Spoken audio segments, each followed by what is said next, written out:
માંગરોળ ખાતે ડેડિયાપાડાના ધારાસભ્ય ચૈતર વસાવાની ધરપકડના વિરોધમાં આપ તેમજ આદિવાસી સમાજ સહિત વિવિધ સંગઠનો દ્વારા વિશાળ રેલી યોજી ન્યાયિક તપાસની માંગ કરવામાં આવી હતી।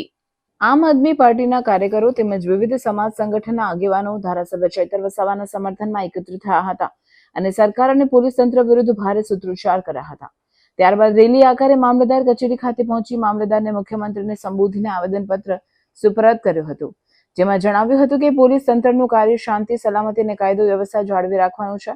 છતાં જે રીતે અપમાનજનક ભાષા અને અસંવેદનશીલ વર્તન દાખવવામાં આવ્યું તે ગુજરાતના પ્રજાતંત્ર માટે શરમજનક છે।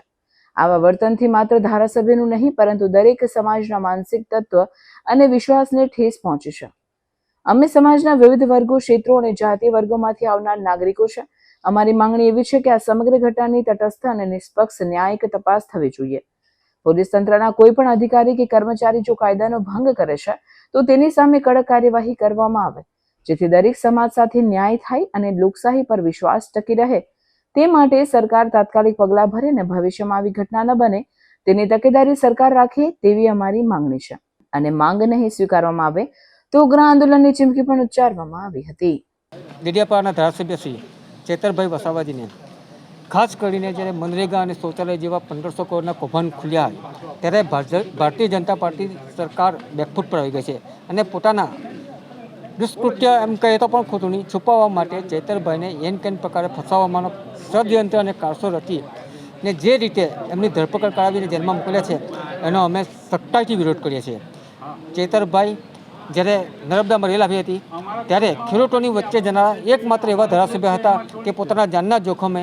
એ ભર રેલમાં નાવડીમાં પોતાનો જાન જોખમમાં મૂકી લોકોની વચ્ચે ગઈ લોકોની પીડા સાંભળી બનતી મદદ એ સમયે કરી હતી અને એ વિસ્તારની ખેડૂતો આજે પણ યાદ કરે છે કે જ્યારે જે લોકો ભાજપને સમર્પિત ખેડૂતો હતા જે વિસ્તાર આખો એમણે પણ આજે સાચી ઠોકીને એમ કહ્યું હતું કે અમારી પડખે આવનાર એકમાત્ર જે ધારાસભ્ય હતો એ ચૈતરભાઈ વસાવાજી હતા। અને આજે જ્યારે ચૈતરભાઈની ખોટી રીતે ધરપકડ થઈ છે ત્યારે ચૈતરભાઈ એકલા નથી, દરેક સમાજમાંથી ચૈતરભાઈની સાથે છે લોકો અને આવનારા સમયમાં જો સરકારશ્રી આ બાબતમાં કંઈ ઘટતું નહીં કરે તો સમગ્ર સમાજ રોડની વચ્ચે આવશે અને એની જવાબદારી તંત્રની રહેશે।